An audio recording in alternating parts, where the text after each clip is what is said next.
After getting stuck in the wilderness, a crow has been stalking me. I think I've met my match. I was a seasoned pilot with over a decade of experience under my belt. As I prepared for takeoff in Los Angeles, I felt confident and at ease, knowing that this was just another routine flight. The weather was clear and the flight plan was uneventful. But about halfway through the flight, as we crossed over the Rocky Mountains, the plane suddenly hit turbulence.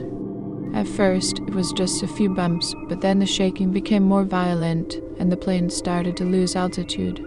I tried to maintain control of the plane, but it seemed like everything was happening so fast. I could hear passengers screaming in fear and the sound of things crashing around me. Before I knew it, the plane had hit the ground and everything went black. When I regained consciousness, I was surrounded by wreckage and debris. I felt the pain in my head and arm, and I knew I was injured. I tried to move, but my body felt heavy and weak. As the reality of my situation sank in, I felt a wave of fear and desperation wash over me. I looked around and realized that there were no other survivors. The plane had crashed in a remote mountainous area, and I was completely alone. All I had was a pocket knife, a small amount of water, and the clothes on my back. I knew that I had to act fast if I wanted to survive. I quickly assessed my injuries and tended to the ones that were most pressing. Then, I searched the wreckage for any useful supplies and found a first aid kit, a flare gun, and a map of the surrounding area. I realized that I had to rely on my own survival skills if I was going to make it out of this alive. As I stumbled through the dense forest, my head was spinning with confusion and pain. I was disoriented from the crash, and my injuries were worsening by the minute. I clutched at my abdomen, feeling a sharp pain that seemed to radiate throughout my entire body. I tried to focus on my surroundings, but my mind was foggy from the trauma. That's when I first noticed the crow. It was perched on a nearby tree branch, staring at me with its beady black eyes. As I looked around, I noticed the sun glinting off pocket knife on my belt, and I realized that the crow was eyeing something shiny. I remembered something I had read about crows, that they were attracted to shiny objects. At first, I thought it was just a coincidence, but as I continued, I realized that the crow was following me. The bird seemed to be tracking my every move, and whenever I tried to head in a certain direction, it would swoop down and fly in front of me, cawing loudly. It was as if the bird was trying to lead me astray, to prevent me from finding my way back to civilization. Despite the crow's persistence, I continued, using the map and my survival skills to guide me. But the bird continued to follow me, and I couldn't help but wonder why. As the days went on, I started to realize just how dire my situation was. I was running low on food and water, and my injuries were becoming increasingly severe. The bird seemed to be tracking my every move, and whenever I tried to head in a certain direction, it would swoop down and fly in front of me, cawing loudly.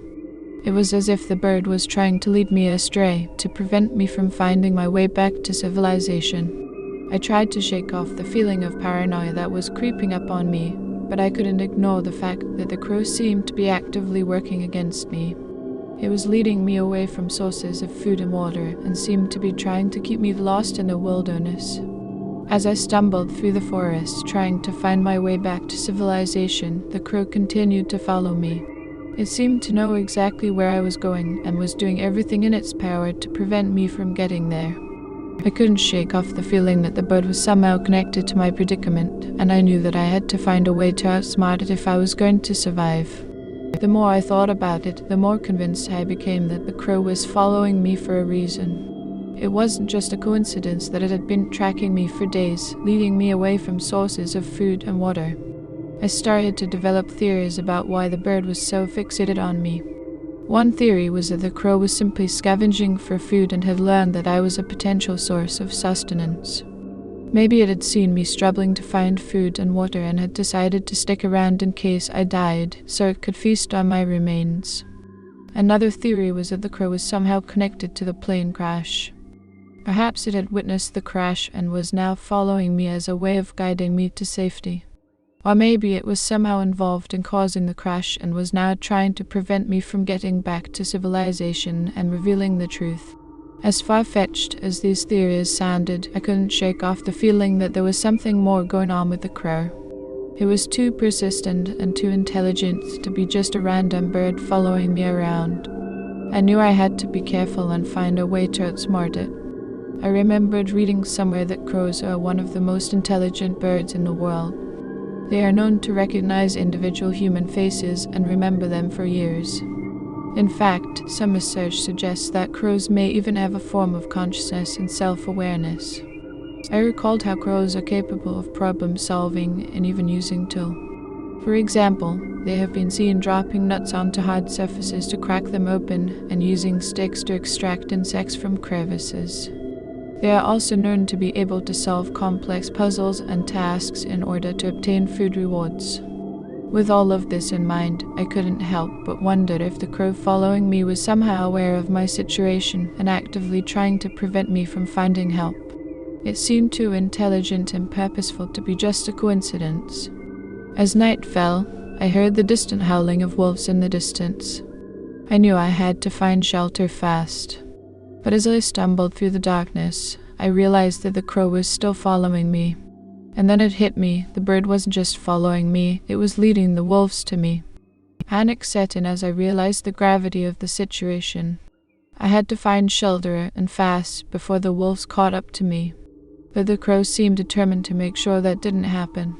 Every time I stumbled across what seemed like a good hiding place, the bird would fly ahead and call loudly, alerting the wolves to my location. I was running out of options, and the realization that I might not make it out of this situation alive began to set in. But I couldn't give up. I had to keep fighting, keep searching for a way to outsmart the bird and the wolves. Despite the fear that was gnawing at me, I forced myself to think logically.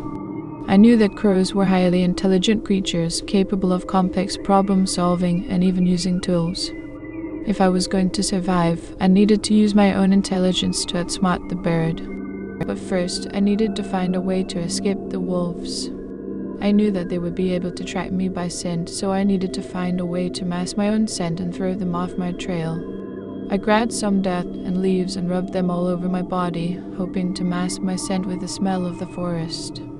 I waited anxiously in the darkness, listening for any sign of the wolves. The crow called loudly overhead, and for a moment, I was sure that I was done for. But then, after what felt like an eternity, I heard the distant sound of the wolves' howls growing fainter and fainter. Relief washed over me as I realized that my plan had worked. The wolves had lost my scent, and the crow had been foiled. But I knew that I couldn't let my guard down yet. The bird was still out there, and I had a feeling that it wasn't going to give up easily. I woke up early in the morning, feeling a little more rested, but still on edge from the events of the previous day. As I sat up and stretched, I glanced over at my backpack and froze. My map was missing. I searched through my backpack again and again, hoping that maybe I had just misplaced it, but it was nowhere to be found. I couldn't believe it had the crow really stolen my map. Part of me thought it was ridiculous. How could a bird possibly have the intelligence to steal something like a map? But then again, after everything that had happened, I couldn't rule anything out. I started to feel a surge of panic. The map was my lifeline. It was my only chance of finding my way back to civilization. Without it, I was completely lost. I began to question whether I could trust anything around me. Was the crow really just a bird, or was it something more sinister? Had it been leading me astray from the beginning? I couldn't shake off the feeling that I was being watched and that everything around me was somehow connected to my predicament. I knew I had to keep my wits about me and stay focused if I was going to survive. But with every passing moment, my paranoia grew, and I couldn't help but wonder what else the crow was capable of. Later in the day, I found myself scavenging for food once again. I had managed to find some berries and a few nuts, but it wasn't enough to sustain me for long. As I sat down to eat, the crow suddenly swooped down and gobbled up the last of my food before flying off to a nearby branch. I stared at the bird in disbelief, wondering how it could be so brazen as to steal my food right in front of me. But what really caught my attention was the way it locked eye contact with me before taking off. It was as if the crow was trying to communicate with me, or at least trying to make a point. I couldn't shake off the feeling that there was some sort of intelligence behind its actions. And yet, as the day wore on and the sun began to set, I still hadn't seen any sign of the wolves that the crow had led me to the previous night. I began to wonder if the bird was simply playing with its food, enjoying the power it had over me. But the nagging suspicion remained in the back of my mind. Was there something more going on here? Was the crow truly just a bird, or was it something else entirely? I knew I had to stay alert and be prepared for anything. As the night fell, I realized I had nothing left to eat. The crow had taken all of my food, and I was left to face the wilderness with nothing but my wits. The silence around me was unnerving, and I couldn't shake off the feeling that something was watching me. The absence of the crow only heightened my paranoia, and I couldn't help but wonder what it was planning next. I tried to get some rest, but my empty stomach kept me up. The night was quiet, too quiet. I couldn't hear any animals or insects, and the absence of noise only added to my unease. I knew that the wilderness was full of dangers, and being alone and hungry made me vulnerable to attack. The longer I lay there in the darkness, the more my mind began to play tricks on me. I started to see shadows and hear strange noises, and I couldn't tell whether they were real or just my imagination. I had to fight to stay awake and alert, knowing that any lapse in my concentration could mean the end of me. Eventually I succumbed to my lethargy and closed my eyes. I woke up to find the crow perched on my chest, squawking loudly in my face. Startled, I instinctively grabbed it by its wings, causing it to struggle and squirm. I heard the unmistakable howl of wolves in the distance. As I was about to deliver the fatal blow to the crow, my rage boiled over. I felt a primal urge to eliminate the source of my suffering and take control of my situation. The crow had been playing with me, leading me astray and stealing my food, and now it seemed as though it had led the wolves to me yet again. I couldn't let it continue, but my fury was short-lived as the sound of the wolves shattered my focus. I turned to face the source of the sound and saw 3 enormous beasts emerge from the darkness. Their size was intimidating, and their glowing eyes seemed to reflect an inner ferocity that chilled me to the bone. The wolf's fur was matted and their teeth were bared, ready to tear into their prey. As they closed in, I could see the muscles rippling beneath their fur, their movements almost fluid in their gait. I knew that I had no chance of fighting them off and that my only option was to run. With the wolves hot on my heels, I ran as fast as I could through the forest. Their growls and howls filled my ears, and I could feel their breaths on my skin. The fear inside me was overwhelming, and I could feel my legs giving out from the exhaustion. Whatever healing occurred to my abdomen had been torn open, and I was bleeding fast. Finally, I came to a cliff's edge and had no choice but to jump. The wolf's snarls echoed through the air as I plummeted down, and I landed with a sickening thud. My body was battered and bruised, and every movement sent waves of pain through me. Despite my injuries, I knew I had to keep moving. The wolves were still out there, and I had to find a way to stay alive. I stumbled through the forest, my vision blurred with tears of pain and fear, until I collapsed under a tree. As I lay under the tree, my mind raced with thoughts of survival. I knew that I had to stay mobile, but with my injuries and the constant threat of the crow, it seemed like an impossible task. That's when I spotted it in the distance, a thin column of smoke rising into the air, indicating the presence of a cabin.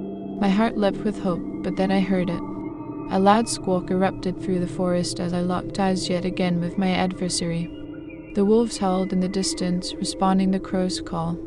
I couldn't trust the bird to leave me alone, not after everything that had happened. I knew that I had to either kill the bird or outsmart it if I had any chance of reaching that cabin alive. But how does one outsmart a bird? I pondered this question for what felt like hours until an idea finally came to me. I remembered the crow's fondness for shiny objects and quickly rummaged through my backpack, pulling out my pocket knife. As I continued to catch my breath, I realized that the crow had disappeared. I looked around cautiously, but there was no sign of it. I wondered if it had given up the chase or if it was planning its next attack. That's when I heard a rustling in the bushes. My hand raised the pocket knife, and I slowly approached the source of the noise. As I peered through the leaves, I saw the crow perched on a nearby branch, watching me intently. I took out my pocket knife and held it up to the crow, catching its attention with the glint of the blade. It swooped down towards me, but this time I was ready. I lunged forward and caught it in mid-flight, holding it tightly in my hands. As I looked into the crow's eyes, I realized that we were both intelligent creatures trying to survive in this harsh world. I couldn't help but feel a sense of respect for this bird, even though it had caused me so much trouble. As I held the crow in my hands, feeling its warmth and the fluttering of its wings, I couldn't help but be amazed by its intelligence and cunning. This bird had almost taken my life, and yet I found myself respecting it for its tenacity and perseverance. I looked deep into its eyes, and for a moment it was as if we had formed a connection. It was like the crow could sense my thoughts and emotions, and I could sense its own. I could feel its fear and its desire to live, and I could also sense its understanding of the world around it. As I held the bird, I thought about all the times it had outsmarted me, how it had been one step ahead at every turn. It was a worthy adversary, and I couldn't help but praise it for its cunning. But even though I had formed this strange bond with the crow, I knew that I had to kill it. It was a matter of survival, and in this harsh world, sentimentality could get you killed. So with a heavy heart, I raised my pocket knife and ended the crow's life. As I buried it under a pile of leaves, I said a silent prayer for its spirit. I knew that I had to do what I had to do to survive, but I couldn't help but feel a pang of sadness at the loss of another living creature. But with the crow gone, I felt a newfound sense of freedom. I made my way towards the cabin, my body aching and my mind weary, but with a renewed sense of purpose. I knew that I had survived this far, and that meant that I had the strength to face whatever lay ahead.